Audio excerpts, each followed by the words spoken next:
పుష్పక విమానం భారతీయ పురాణాల్లో ప్రస్తావించబడ్డ గాలిలో ఎగరగలిగే ఒక వాహనం ఇది. ఎంతమంది ఇందులో కూర్చున్నా మరొకరికి చోటు ఉండడం దీని విశేషం. రామాయణంలో పుష్పక విమానం గురించిన వర్ణన ఉంది. యుద్ధానంతరం సీతతో కూడి సకాలంలో అయోధ్య చేరడానికి రాముడు దీనిని ఉపయోగించాడు. సుందరకాండ 8వ 9వ అధ్యాయాలలో పుష్పక విమానం గురించి చెప్పబడింది.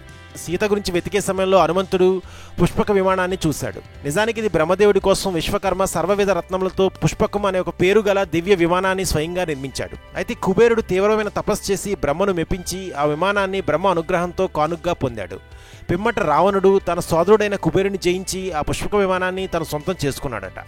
ఇంతకీ ఆ విమానంలో మనం ఊహించినట్టుగా కేవలం ఆసనాలు మాత్రమే ఉండవు. ఎందుకంటే మన హనుమంతుడు లంకలో ప్రవేశించినప్పుడు రావణుడు కానుగ్గా పొందిన పుష్పకం లోపల చూడగానే సాక్షాత్తు స్వర్గమా అనే ఆ భ్రాంతి కలిగిందట. ఇంకా ఆ పుష్పక విమానం యజమాని మనసును అనుసరించి మనోవేగంతో ప్రయాణిస్తుందట. అసలు శత్రువులకు దొరికే పరిస్థితి ఎప్పుడూ ఉండదట. అంతేకాదు విమానానికి బయట లోపల వైపున విశిష్టమైన శిల్పరీతులు గోచరిస్తాయట.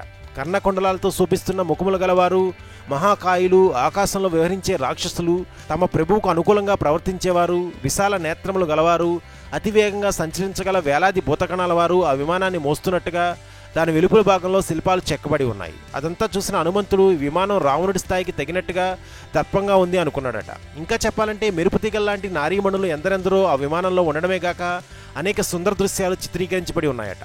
ఇయే కాక మరెన్నో విచిత్రాలు ఈ పుష్పక విమానంలో ఉన్నాయి.